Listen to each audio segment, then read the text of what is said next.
Rema Pro'ga topshirganman, 4 ta pilus chiqqan. Asalari foydasi bormi? Dunyo bo'yicha birinchi o'rinda turadi. Revmatizm kasalliklari bo'g'in kasalliklarini davolash uchun asalari muolajasi birinchi o'rinda turadi. Liboy bu bo'lmaydi degani bilan men javob tortisha olaman. Chunki tajribamizda tuzalib ketgan bemorlar juda ko'p. Yillab kasallangan bemorlar mana shu holatdan yaxshi bo'lib chiqib ketgan. Borib poliartritda birorta ukoli ta'sir qilmay qolgan bemorlar ham kelgan. 7 kurs muolajada bitta og'riq qoldiruvchi ichsa ham ta'sir qiladigan darajaga keldi. Mana shunday bemorlar bo'ldi. Birorta ukol ketmay qolgan. Umuman poliartritda hamma ukolni olgan, umuman ta'sir qilmay qolgan. Mana shunday bemorlar keldi.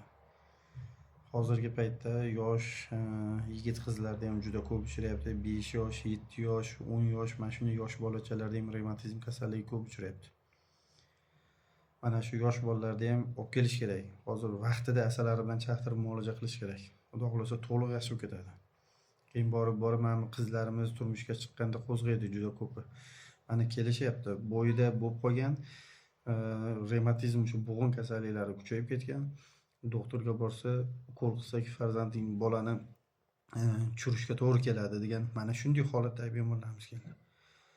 Shu narsalar sizni o'zingiz hayotingizda kuzatilmasligi uchun Xudo xohlasa keling asalari chaqtirib muolaja oling. Birinchi o'rinda o'sha oldini olaylik kasallikni. To'g'ri o'sha yoshga yetib borganda bezovta qilishlikda kutmaylik. Tomog'i ko'p og'riyaptimi farzandingizni olib keling. Anginalargacha qo'yamiz asalarini. Umuman zo'r bo'lib ketadi. Birortasi oyog'im og'ridi degan bolachangizga bee'tibor bo'lmang. Bu faqat yosh bolalar emas, katta, kichik hammasiga. Mana akamiz aytgan Rema Pro'ga 4 ta chiqdi pilus deyapti. Mana shu holatda ham muolaja qilamiz. 20 yillik poliartrit bo'lsa ham muolaja qilamiz.